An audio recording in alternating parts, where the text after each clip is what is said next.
Vous êtes sûrement abonné à des services, probablement à plusieurs services. Mais est-ce que vous savez combien au total vous payez en abonnement chaque mois? Qu'est-ce que ça représente dans votre budget? Vous pourriez avoir des surprises. On en parle aujourd'hui dans cet éclairage affaires du balado Info Bref avec notre collaborateur, le stratège entrepreneurial Alexandre Vézina. Alexandre, aujourd'hui, les abonnements ont pris beaucoup de place, on paye de plus en plus de choses par abonnement. Tout à fait, c'est rendu un modèle d'affaires, hein. Donc, c'est un des pièges aussi pour les consommateurs. C'est un angle mort financier important en ce moment parce que la question est quand même assez simple. On ne sait même pas. On est abonné, on a combien d'abonnements actifs souvent? Tu sais, on pense à Netflix, Spotify, les gyms, les applications, les outils des plateformes. Puis, tu sais, il y a Netflix, mais toutes les autres plateformes, les Disney, les Crave, etc. Quand on se met à accumuler tout ça, ça devient quand même assez impressionnant. Puis, on n'a aucune idée de combien ça nous coûte. Individuellement, c'est pas très cher, mais c'est de l'accumulation, on va y revenir. Donc, ce qui est fascinant là-dedans, c'est que la majorité des gens n'ont pas conscience de combien ils payent réellement. Donc, c'est un piège, mais c'est un phénomène qui fait en sorte que, avec le temps, on a changé notre consommation, notre façon de consommer. Avant, on achetait des produits.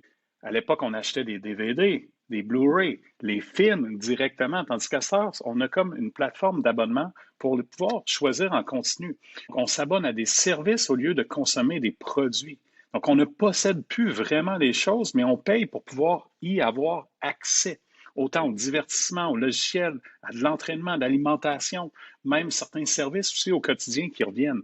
Fait que c'est devenu beaucoup plus simple, souvent peu coûteux à l'entrée, mais au global, quand on se met à accumuler ça, ça devient quand même assez cher, puis on ne se casse pas la tête parce que tout est rendu automatisé. On n'achète plus les produits, on loue pour des habitudes. Il y a quand même des avantages au fait de passer à l'abonnement comme ça. Il y a des choses qu'avant on achetait puis qu'on accumulait. Aujourd'hui, on accumule un petit peu moins de choses. Donc il y a des bénéfices pour le consommateur, mais ça peut être un problème aussi en termes de gestion de ses finances personnelles. Il y a un problème potentiel pour le consommateur. Tout à fait, parce que c'est un peu comme invisible, hein?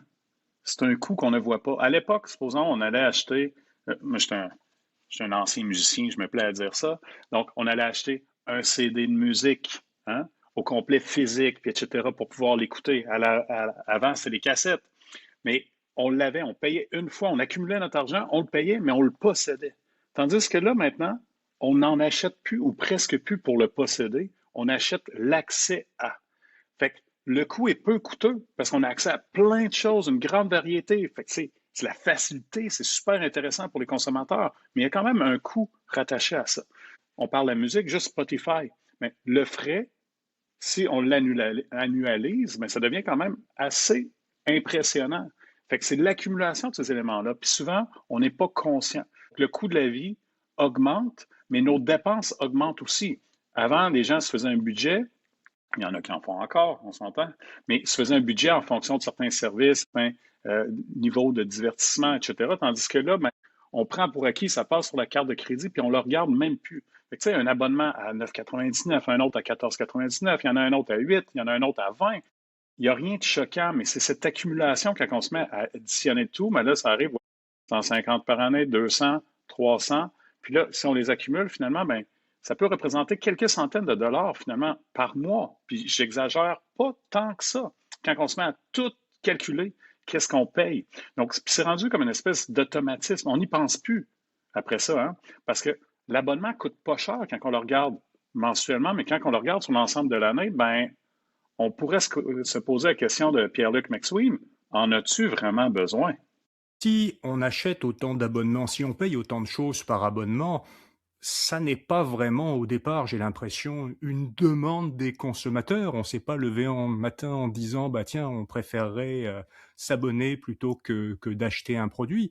C'est parce que ça a été proposé de plus en plus souvent par les fournisseurs et par toutes sortes de fournisseurs qui avant davantage vendaient leurs produits. D'où ça vient? Pourquoi est-ce que les entreprises qui nous fournissent ces services ou même ces produits proposent des abonnements? C'est une question de prévisibilité de revenus, hein? C'est un modèle d'affaires. Moi, je conseille, de l'autre côté, là, comme stratège entrepreneurial, moi, je conseille à mes clients, aux entreprises, aux entrepreneurs, de trouver la bonne formule dans leur corps de métier ou dans leur entreprise pour pouvoir vendre des abonnements, des formules d'abonnement, parce que ça crée, comme j'ai dit, la prévisibilité, de la récurrence, on fidélise notre client quand on fait bien les choses. Donc, ça permet d'aller beaucoup plus loin. On réduit les points de friction à l'achat aussi, parce que ça devient simple, automatique sur la carte de crédit. Donc, c'est un modèle d'affaires. Ça permet de garder captifs nos clients dans des formules. Puis quand les abonnements sont bien faits, bien, il y a toujours des nouveautés, il y a toujours des nouvelles choses. Fait que le coût de se désabonner, pour la majorité des gens, devient un effort, une friction, alors que juste pas se casser la tête puis continuer, ça va beaucoup plus facilement, beaucoup plus rondement. Il y a des abonnements mensuels qu'on peut canceller à tout moment, mais il y a aussi d'autres services avec des abonnements annuels que des fois, des gens oublient. Hein? Les gens oublient qu'ils ont leur abonnement. Fait qu'ils oublient d'annuler, puis là, whoop, c'est reparti pour une autre année au complet. Puis il y a une question de modèle d'affaires. C'est pas nécessairement machiavélique, mais c'est de rendre accès, avoir une facilité, puis surtout réduire le coût de la facture pour le consommateur, le coût unique si on achète quelque chose une fois pour le mettre sur l'ensemble de l'année. Donc, ça devient beaucoup plus facile de vendre ces formules d'abonnement-là. Tu sais, on voit, il y a plein d'entreprises qui vendent aussi des produits, mais ben, vous payez tant par mois pour pouvoir y avoir accès parce qu'il y a du financement caché un peu en arrière, etc. C'est une formule super intéressante quand même pour les entreprises. Donc, c'est très avantageux, mais ça peut être risqué aussi pour le consommateur. Ça, ce que tu dis m'évoque des souvenirs. Je suis assez vieux pour avoir été vers les débuts d'Internet et il y avait un service en ligne qui était dominant aux États-Unis, qui a été présent aussi au Canada, qui s'appelait America Online, AOL, et qui a Mm-hmm. été dominant jusqu'à ce que Internet le remplace. Il y avait des disques, les gens achetaient des CD, enfin prenaient des CD et prenaient des abonnements. Et après ça, AOL a progressivement disparu et on l'a oublié. Sauf que plein de gens avaient encore un abonnement et avaient oublié de l'arrêter. Et pendant des années, les propriétaires d'AOL ont fait des fortunes avec des abonnements désuets que les gens en fait n'utilisaient plus et avaient oublié et qui continuaient à passer sur leur carte de crédit. Moi, je me rappelle, pendant des années, sans faire exprès, il y a un service que j'avais acheté aux États-Unis pour mes courriels à l'époque qui était super pertinent et qui est devenu comme désuet parce que Google avait ajouté une fonctionnalité à son Gmail. Et moi, j'ai continué à payer vu que ça passait une fois par année.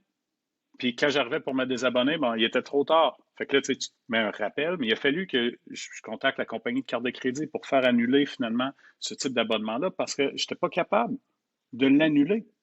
Même leur service marketing, ils oubliaient de l'annuler dans cette entreprise-là. Donc là, c'était frauduleux aussi jusqu'à un certain point. Donc, des fois, il faut aller plus loin, mais tu as effectivement raison. Il y a plusieurs personnes qui oublient leur abonnement sur certains services. Des fois, c'est pas frauduleux, mais on fait juste l'oublier, puis on a quelque chose d'actif, puis on paye dans le vide finalement. Puis ça, c'est déplorable finalement au global. Un bon abonnement, c'en est un qu'on utilise régulièrement. C'en est pas un qu'on oublie qu'on a. Alors on a un modèle ici qui présente des risques pour les consommateurs, mais qui est quand même intéressant et qui se justifie, enfin qui a des justifications du point de vue de l'entreprise, des fournisseurs. Comment est-ce qu'on réconcilie tout ça? Comment est-ce on navigue entre les deux? Pour un consommateur, il faut juste être vigilant.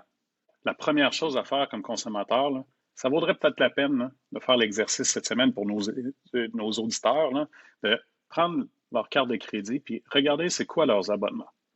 Quels sont leurs abonnements actifs, puis c'est quoi les montants? Parce que des fois, il y a des augmentations de prix, puis on ne les voit pas non plus trop aller. Donc, où notre argent s'en va? Puis de revalider, est-ce que chacun des abonnements est toujours indispensable? Est-ce que ça reste un investissement ou plus une dépense qu'on n'utilise pas? Il y a combien de personnes qui sont abonnées à plein de services en continu de TV, puis que finalement, ils en utilisent tout le temps un ou toujours le même? Ils payent dans le vide sur plusieurs. Puis souvent, c'est des abonnements qu'on peut cesser euh, à la fin d'un mois ou le mois suivant, etc. Donc, soyons vigilants, regardons ces éléments-là. Puis mon commentaire est aussi bon autant pour les consommateurs que pour les entrepreneurs, les entreprises. Parce qu'il y en a combien qui payent des licences là, mensuelles sur plusieurs éléments, puis qu'on a oublié qu'on avait tel outil, puis tel autre, puis tel autre. Une mise à jour vigilante et lucide de nos dépenses sous les formes d'abonnement est nécessaire et vous risquez de récupérer un peu d'argent dans vos poches. Merci beaucoup Alexandre. On te retrouve lundi prochain, 20 avril, au plus tard à 16 heures dans le flux du balado Info Bref pour un prochain éclairage à faire.